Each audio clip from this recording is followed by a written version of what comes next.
Hello everyone, welcome to my channel. हमारी आज की कहानी है गन्ना जवाहर का 10वां भाग। कई दिन गुजर जाने के पश्चात जवाहर सिंह को संदेश मिला कि डीग के सुरक्षा प्रबंध की समीक्षा हेतु महाराजा सूरजमल से अविलंब भेंट करें।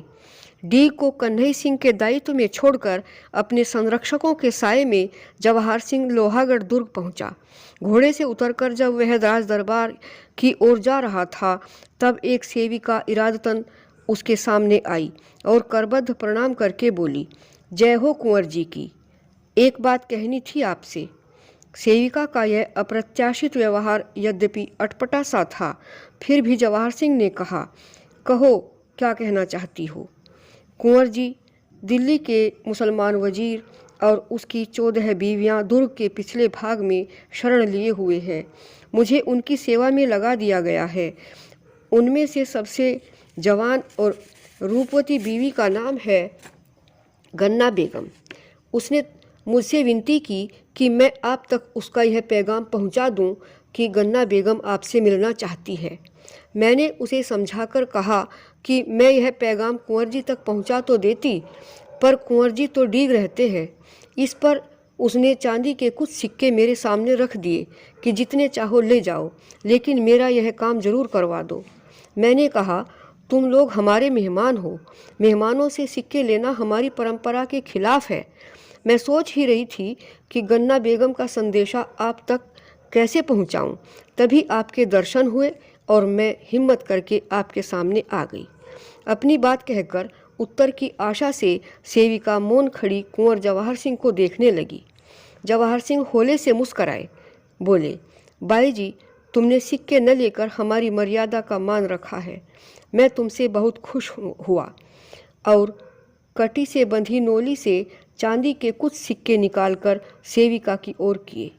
नहीं कुंवर जी, रहने दो, सिक्के लेने से मना किया सेविका ने। नहीं नहीं बाई जी, रख लो, यह इनाम है आपका। सेविका ने दामन फैलाकर सिक्के ले लिए। पूछा, मैं क्या जवाब दूं वजीर की उस खूबसूरत बेगम को? यही कि संदेश पहुंचा दिया कुंवर जी को। यह कहकर जवाहर सिंह राज दरबार की ओर चला गया। राज दरबार में डीग की सुरक्षा की तैयारियों की संतोषजनक समीक्षा करने के उपरांत जवाहर सिंह गन्ना बेगम से मिलने के लिए दुर्ग के पिछले भाग में पहुंचा। उस रिहायशी भवन के अर्धगोलाकार बरामदे के कोने वाले कमरे के पर्दा पड़े द्वार की ओर गया, जहां एक भाला लिए प्रहरी सतर्क खड़ा था। जवाहर सिंह को आता हुआ देखकर उसने अपना सिर झुकाकर प्रणाम किया। जवाहर सिंह ने जरा सा हाथ उठाकर प्रणाम स्वीकार किया। कमरे के द्वार पर पहुंचकर एक व्याप्त निशब्दता से रूबरू होकर लगा कि शायद गलत ही चला आया इधर। अतः वापस जाने के लिए वह घूमा, परंतु तभी पर्दे के पीछे किसी महिला के आने की सूचक पाजेब की ध्वनि आई। जवाहर सिंह ने सोचा कि गन्ना बेगम की बजाय अगर शिहाबुद्दीन की कोई और बीवी हुई तो उसे यहाँ आया देखकर न जाने क्या सोचेगी, इसलिए तेजी से लौट चलना चाहिए। इस सोच के साथ वह मुड़कर जाना ही चाहता था कि पर्दे के पीछे से चूड़ियों की खनक के साथ गन्ना बेगम की मधुर आवाज़ आई, आदाब अर्ज कुंवर साहब, खैर मकदम करती हूँ आपका दिलो जिगर से।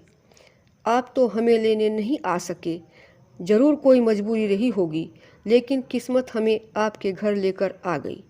यकीनन हम खुशनसीब हैं जो आपके दीदार कर रहे हैं। जवाहर सिंह ने द्वार प्रहरी को एक तरफ जाने का संकेत किया, जिसे समझकर प्रहरी इतना दूर चला गया जहां उनके स्वर सुनाई न दें। जवाहर सिंह की चुप्पी से विकल होकर गन्ना बेगम ने पूछा, आप खैरियत से तो हो कुंवर साहब? सोच में डूबा जवाहर सिंह कोई जवाब नहीं दे पाया। गन्ना बेगम के स्वर में विकलता के साथ चिंता भी उभर आई।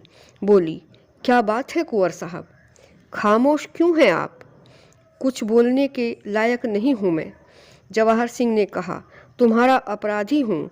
जीवन में पहली बार अपने दिए गए वचन की मर्यादा नहीं निभा सका। पहले पिताजी ने सारी योजना पर पानी फिरा दिया, फिर मेरे खिलाफ राज दरबार के कुछ लोगों की साजिश ने। हालात से निपटकर 2-2.5 महीने बाद गया था फर्रुखाबाद तुम्हारी कोठी पर और मिला था तुम्हारी अम्मी जान से। उन्होंने ही बताया कि तुम्हारा निकाह वजीर शिहाबुद्दीन के साथ हो चुका और उसकी ब्याहता होकर दिल्ली जा चुकी हो। तुम्हें ले आने के इरादे से मैं फर्रुखाबाद बहुत दिन खोकर पहुंचा, इसलिए मैं अपराधी हूं तुम्हारा। हो सके तो मुझे माफ़ कर देना। दिल की यही बात बताने के लिए तुमसे मिलने आया हूं। यह कैसी बातें करते हैं कुंवर साहब? मेरी नज़रों में शीशे की मानिंद साफ है आप और आबे जमजम की तरह पाक तबीयत। गुनाहगार तो मैं हूँ आपकी। मेरे मन के वो खुश फरेब नहीं जानते आप। आज शर्मिंदगी के साथ स्वीकार करती हूँ कि आपसे अचानक मेरी वो मोहब्बत मेरे मतलब के सबब थी, क्योंकि मैं बूढ़े वजीर की बीवी नहीं बनना चाहती थी ताकि आधे से ज़्यादा भविष्य बेवा की हैसियत से न बीते। जब मैं आपसे मिली मोहतरम कुंवर साहब, तब मेरा निकाह खुसट वजीर के साथ पक्का हो चुका था। मेरा अखलाक होता अगर आपको बता देती, लेकिन यह सच इसीलिए छुपा लिया कहीं आप मोहब्बत को चालाकी न मान बैठें। मुझे यकीन है अगर मैं अपनी मोहब्बत के साथ आपको इन तमाम सच्चाइयों से संबद्ध कर देती तो आप हर कीमत पर मुझे इस नरक से बचा लेते, जहाँ न मेरे दिल की तरह के जवां अरमान हैं, न हंसी जज्बात हैं। उम्र के लंबे फ़र्क ने न ख़त्म होने वाले दर्दो गम बो दिए हैं मेरे जहनो जिगर पर। मैं कुछ हूँ तो पति की काफिर अय्याशियों का फ़कत मसाला भर हूँ। मेरी ज़िंदगी अब सिर्फ़ तबाही के रास्ते पर रवां दवां है कुंवर साहब। बहुत कुछ बताना चाहती थी आपको, लेकिन बता नहीं सकती। पिंजरे में कैद पंछी की मानिंद छटपटाहट सी बाकी है और गन्ना बेगम ने मानो एक दीर्घ निश्वास किया। इन सब बातों को सुनकर जवाहर सिंह के पास कहने को कुछ नहीं था, अतएव वह मौन खड़ा रहा। गन्ना बेगम ने उसे मौन देखकर किसी आशय से पूछा, इस दौरान आपकी शादी तो हो गई होगी कुंवर साहब? नहीं, अभी तक नहीं, जवाहर सिंह ने उत्तर दिया। साथियों, इस कहानी का अगला भाग आप 11वें वीडियो में सुनेंगे। अगर आपको यह कहानी अच्छी लगी हो तो इसे लाइक करें, शेयर करें और सब्सक्राइब अवश्य करें। धन्यवाद।